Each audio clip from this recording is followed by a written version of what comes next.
dia itu bisa merampok bank. Kalian bayangin, umur 19 tahun kalian bisa merampok bank gitu.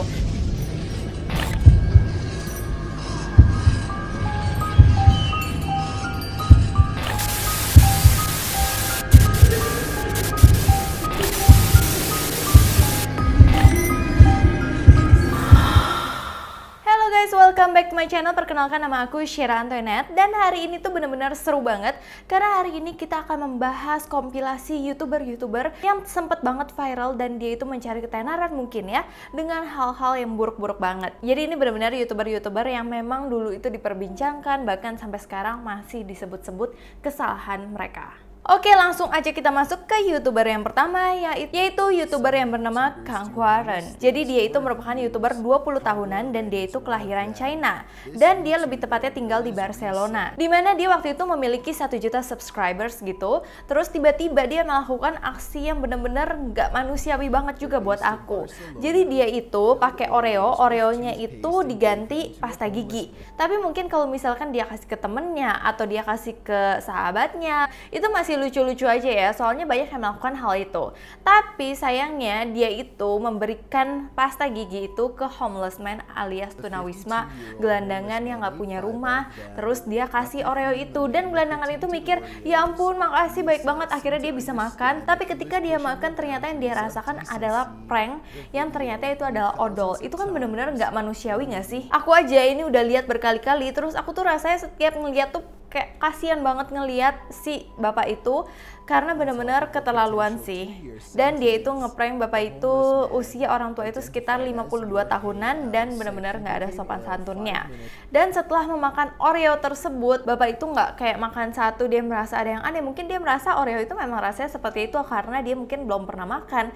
Dan akhirnya setelah memakan 5 biji dari Oreo tersebut, dia langsung jatuh sakit. Kalian bayangin nggak sih, orang itu mungkin udah nggak makan berapa lama, terus tiba-tiba dia makannya Oreo kayak gitu, kan bener-bener nggak sehat banget untuk pencernaan dia, pokoknya untuk tubuh dia kan. Dan ternyata si Kang Hwaran itu mendapatkan duit dari AdSense yang banyak banget dari video tersebut, sekitar 2.000 euro. Tetapi sayangnya dia harus membayar 30.000 euro sebagai kompensasi kepada pria tunawisma tersebut di luar penjara dia 2 tahun. Menurut aku kompensasinya kurang sih, kayak kalau misalkan dia mau ngeprank, ya udah ngepranknya sesuatu yang lebih baik. Kalau misalkan dia memang mau tujukan itu ke tunawisma, jangan yang ngeprank seperti itu, nggak ada baik-baiknya gitu. Oke, next kita masuk ke youtuber selanjutnya. Youtuber selanjutnya ini juga konyol banget. Ini adalah seorang perempuan yang bernama Hana Sabata. Nah, dia itu kayak seorang youtuber yang masih berusia 19 tahun dan dia itu bisa merampok bank. Kalian bayangin, umur 19 tahun kalian bisa merampok bank gitu. Dan anehnya dia itu memamerkan hasil rampokannya, masukin ke video di YouTube. Dan itu benar-benar aneh banget dong. Dan dia juga bercerita bagaimana dia melakukan perampokannya, dia mamerin hasil uangnya. Jadi mungkin kalau misalkan pendapat aku, dia berasa keren banget. Umur segitu seorang wanita dia bisa merampok bank, jadi dia tuh pingin pamerin dan pingin viral aja. Tapi dia tuh mungkin juga masih kecil ya, dia nggak mikir dengan dia pamerin gitu, polisi dengan lebih mudah bisa menangkap dia dan bisa mencari dia kemanapun. Dan akhirnya Hana pun ditemukan pihak kepolisian dan mendapatkan hukuman penjara 10-20 tahun. Ini seperti kayak masuk kandang singa, dia membukakan kandang singa sendiri gitu. Dia, oke, aku akan masuk kandang singa, aku mau ketangkap polisi, kayak gitu nggak sih? Oke, next kita ke video selanjutnya. Ini dari seorang youtuber juga yang YouTube-nya bernama Pioneer Production dan orang ini bernama Randy Robert Stair. Nah, di sana dia itu mengunggah kayak sketsa animasi kalau kolaborasinya dia dengan creator lain, dan dia itu kayak membuat animasi baru yang namanya Ember's Ghost Squad. Kalau kalian belum tahu itu gimana, kayak gini. Kalau kalian suka nonton Nickelodeon, itu kalian pasti sering ngeliat itu. Sampai akhir tahun 2017, si Ember's Ghost Squad itu beda dengan yang dia ciptakan. Dia kan memang kerjasama sama Nickelodeon, jadi setiap dia udah nge-sketch apa, tapi kok yang ditampilin berbeda, dan ditampilinnya tuh lebih ke sketchnya dia tuh berujung kayak kejahatan-kejahatan gitu. Dan dia akhirnya bikin video, dan dia menunjukkan kebenciannya dia sama Nickelodeon karena dia merasa merasa karakter yang dia buat itu merupakan karakter utama tapi dimodifikasi tidak seperti karyanya. Dalam video tersebut animasi dirinya dan bahkan karakter dari segi yang dia udah buat digambarkan sebagai pembunuh siswa SMP dan SMA. Itu membuat dia benar-benar kesel banget, kayak karya dia buat-buat terus diubah-ubah, terus diubahnya dalam stigma yang jelek kayak gitu kan. Dan dia benar-benar kesel banget, terlihat di videonya dia kayak dia benar-benar marah, dia benar-benar kecewa. Karena kesel itu akhirnya dia mewujudkan karakter yang dibuat oleh Nickelodeon ke dunia nyata. Jadi ia menembak rekan kerjanya di saat mereka sedang lembur kerja di sebuah supermarket. Kemudian dia nggak hanya itu aja, dia juga membunuh dirinya sendiri. Wow, kayak aku kira dia tuh akan ngebunuh temennya doang, tapi dia juga mungkin stres itu akhirnya dia membunuh dirinya sendiri. Oke, next kita masuk ke video selanjutnya. Ini dari seorang YouTuber yang memiliki channel namanya Troll Station. Jadi kayak channelnya aja udah kayak yang sesuatu yang sensasi, sesuatu yang viral, dan ia bernama Dan Funly. Dari mana saluran YouTube-nya memang sering banget membuat keributan untuk menjadi viral, seperti pada salah satu kontennya di tahun 2016 ini. Dia itu parah banget, dia jadi ada sebuah pameran di London. Jadi kalau misalkan di sana kan kalau ngeliat lukisan, bener-bener lukisan mahal, lagi orang-orang lihat-liatin.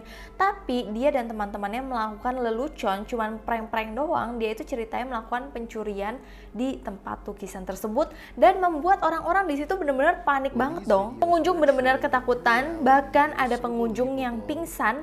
Dan karena kelakuan buruknya itu, Funly dibawa ke pengadilan dan dijatuhkan hukuman 12 minggu. Tapi cuma 12 minggu ya, aku juga bingung kenapa cuma 12 minggu. Tapi mungkin karena dia nggak menyakiti siapa-siapa. Tapi ini prank yang nggak lucu banget. Sementara teman yang lain menerima hukuman lebih banyak 20 minggu penjara karena menimbulkan ketakutan dan memprovokasi untuk melakukan kejahatan kekerasan. Tapi sayangnya masalah Funly tidak berakhir di situ. Ia juga divonis 24 minggu karena kasus tas bom palsu untuk keperluan kontennya. Jadi dia sering kayak sosok ninggalin tas gitu ya, terus kabur yang membuat orang tuh jadi panik gitu. Jadi dia memang menciptakan kepanikan publik yang benar-benar bahaya banget dong. Kalau misalkan orang ada jantung, terus dia benar-benar kaget, terus tiba-tiba dia meninggal karena itu kan nggak lucu. Oke, next kita ke video selanjutnya. Selanjutnya hampir mirip dengan Funly. Ini YouTuber yang mungkin kalian udah tahu, namanya Logan Paul. Nah, di satu videonya ya memang udah viral banget dari dulu dan terkenal, kejam banget. Paul itu mengunjungi hutan Aokigahara. Di mana hutan Aokigahara itu terkenal banget adalah hutan di Jepang. Memang hutan yang sering banget digunakan untuk orang-orang bunuh diri di sana dan benar-benar serem banget. Jadi banyak memang mayat-mayat di sana. Tapi si Logan Paul ini dianggap tidak etis gitu loh. Kayak dia itu ngevideo-videoin mayat-mayatnya dan mungkin dia sambil kayak ketawa-tawa seperti itu. Setelah videonya ditonton banyak orang dan banyak orang menghujat dia, polisi Jepang mengatakan dia seharusnya juga dituntut dengan 4 kejahatan berbeda, yaitu perusahaan properti, ketidaksenonohan publik, campur tangan bisnis, dan pelanggaran lalu lintas. YouTube akhirnya setuju untuk menghapus salurannya waktu itu. Kalau menurut kalian, apakah itu pantas nggak sih kayak orang yang udah bunuh diri terus dia shoot kayak gitu? Itu kan bener-bener kayak kasihan nggak sih orang-orang yang ternyata itu adalah keluarganya yang nonton video itu. Tapi setelah itu si Logan Paul juga minta maaf setelah mengupload video itu. Tapi beberapa pihak ada yang memaafkan perbuatan Paul dan menganggap kayak manusia yang ada yang sempurna. Tapi beberapa pihak sampai sekarang masih marah sama si Logan Paul ini. Oke, next kita ke video selanjutnya. Video selanjutnya dari YouTuber pria ini yang dia itu obses banget sama predator atau sesuatu yang born killers gitu. Jadi sesuatu pembunuhan, dia tuh bener-bener obses banget, dan dia bernama Alvaro Castillo. Di dalam vlognya dia bilang kalau misalkan dia sama sekali tidak ingin menjadi seorang predator atau pembunuh seperti itu, tapi dia memang suka hal-hal seperti itu, mungkin kayak kita suka thriller kayak gitu doang. Hingga tapi suatu pagi si Castillo itu tiba-tiba membunuh ayahnya dan meninggalkan pesan. Dan kemudian gak sampai di situ aja, dia juga pergi ke sekolah untuk mengambil lebih banyak nyawa. Dan ternyata Castillo tuh benar-benar udah lengkap banget. Dia udah kayak punya senjata yang lengkap menuju sekolah. Dan untung aja dia itu tidak berhasil mengambil nyawa lagi, tapi telah melukai 2 orang siswa saat melepas tembakan. Jadi dia udah sempat nembak-nembak. Kayaknya dia memang obses banget pengen jadi killer. Awalnya dia pikir enggak lah, aku nggak ini. Kalau dia nonton terus dan dia kayak mentalnya terganggu, dia jadi pingin punya keinginan untuk juga melakukan pembunuhan pembunuhan terhadap orang-orang. Dan saat si Castello itu ditanya, dia itu mengaku bahwa dia berpikir bahwa Tuhan memerintahkannya untuk melakukan tindakan itu. Bahkan tim penyidik benar-benar tidak bisa mengambil kesimpulan apakah si Castello itu masih waras atau enggak. Karena biasanya kalau misalkan dia udah nggak waras, dia itu bukan masuk ke dalam penjara, tapi lebih ke rehabilitas kayak gitu. Oke, kita masuk ke YouTuber selanjutnya, namanya Tamera Tsarnaev. Ini adalah seorang pria yang merupakan dalang di balik maraton Boston pada April 2013 lalu. Peristiwa ini merupakan peristiwa pengeboman di suatu event yang mempertemukan beberapa negara di suatu event tersebut. Pertama, dia itu memang nggak mengunggah videonya karena memang ada videonya, jadi dia nggak mengunggah video di channel dia, melainkan di channel kayak channel baru atau channel siapa gitu. Tapi tiba-tiba setelah diselidiki, dia itu dicurigai banget karena dia mengikuti channel tersebut, dia menyukai channel tersebut juga, dia juga berkomentar di channel tersebut yang membuat kayaknya ada sesuatu nih hubungannya dengan si Tamerlan Tsarnaev ini. Dan ternyata pihak kepolisian, pihak penegak hukum mulai kayak curiga nih sama dia, siapa sebenarnya dalang dibalik pengeboman itu. Dan akhirnya ditemukan bukti bahwa sebelum kejadian ledakan bom, ternyata dia bersama kakaknya benar ada di TKP kayak gini. Dan saat pengejaran, kakaknya berusia 26 tahun, kakaknya terbunuh, tapi adiknya ditangkap dan akhirnya adiknya mengaku bahwa mereka melakukan karena ingin balas dendam di acara Irak dan Afghanistan. Dan akhirnya dia divonis hukuman 30 tahun penjara. Tapi kalian lihat di sini di CCTV, dia nggak kayak orang-orang yang menyesal, tapi dia malah kayak ngeledek-ngeledek CCTV yang membuat aku berpikir mungkin aja dia tuh kayak beneran sakit mental gitu loh kalau kayak gitu. Oke, next kita ke YouTuber bernama PK Erik. Dia itu merupakan remaja berusia 18 tahun. Dia itu benar-benar kayak sakit mental. Tapi suatu saat pada November 2017, dia ke sebuah sekolah di Finlandia dan dia kayak meluapkan amarah yang selama ini terpendam yang nggak tahu kenapa, dan dia merenggut nyawa 8 orang di sana. Dia menggunakan 2 akun YouTube sebelumnya, Natural Selector dan Stormgrace89.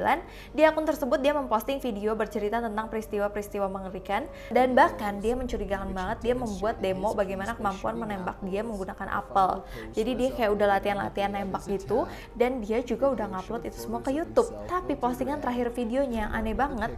Nah, dia itu mengunggah pada hari penyerangannya. Di video tersebut dia menunjukkan foto dirinya yang difilter kayak jadi merah-merah gitu, bersama foto sekolah menengahnya yang menjadi sasaran untuk dia menyerang orang-orang di dalam sekolah tersebut.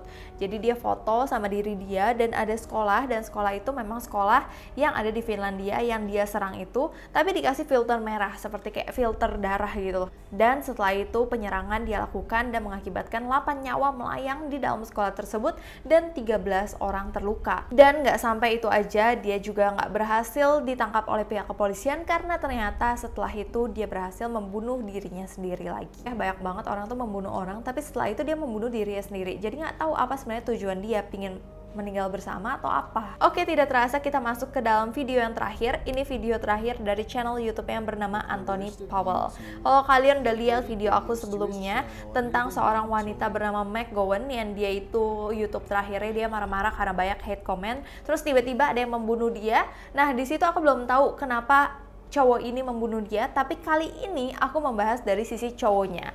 Jadi cowoknya bernama Anthony Powell, dia itu merupakan seorang YouTuber. Jadi cewek yang nanti dia bunuh juga adalah seorang YouTuber. Nah, dia itu memiliki konten yang secara terang-terangan menyampaikan ketidaksukaannya dia sama wanita secara berlebihan. Tapi yang aku tahu, kalau misalkan dari sisi yang McGowan, dia itu teman kencannya si Anthony Powell. Jadi semuanya tuh kayak Anthony Powell jangan-jangan kencan sama dia tuh cuman ada maksud tertentu. Nah, sudut pandang yang ekstrim malah membuat orang tuh banyak mengikuti dia dan mulai kayak penasaran gitu sama dia. Sampai satu saat dia itu datang ke sebuah universitas dan melakukan tindakan pembunuhan terhadap seorang wanita ini yang aku ceritain bernama McGowan yang berusia 20 tahun. Dan setelah itu dia kemudian membunuh dirinya sendiri. Dan seperti yang dinyatakan dalam video, ternyata diungkap lagi dia itu menyangka dirinya adalah utusan Tuhan untuk membasmi kayak kaum-kaum ateis. Dia kayak melihat kok si McGowan tuh kayak iblis dan dia merasa kayak superhero kali ya, dia harus membantu untuk membela kebenaran. Dia akhirnya membunuh si McGowan itu dan kemudian membunuh dirinya sendiri. Mungkin kalau misalkan kita lihat di video McGowan sebelumnya yang aku pernah jelasin, McGowan kan kayak marah-marah gitu dan dia mengolok-olok orang yang memberikan ujaran kebencian. Terus saat si cowok ini lihat kok kayaknya dia kayak gitu ya, kok dia kayaknya kayak iblis ya kayak gitu, mungkin ya dia menganggap kayak gitu, akhirnya akhirnya dia membunuh si McGowan tersebut. Oke, tidak terasa inilah semua kisah YouTuber-YouTuber yang telah melakukan hal-hal buruk. Kalau kalian suka video semacam ini, kalian komen di bawah ini supaya aku bisa bikinin lagi buat kalian. Dan jangan lupa juga kalian follow Instagram aku ke @sherrantoinet supaya kalian bisa DM aku atau komen-komen di foto terakhir aku supaya aku bisa bikinin apapun yang kalian mau. So, sebelumnya aku minta maaf apabila aku ada salah kata, salah pengucapan, salah sesuatu yang tidak berkenan di hati kalian. Aku minta maaf sebesar-besarnya. Terima kasih udah nonton video ini, sampai jumpa!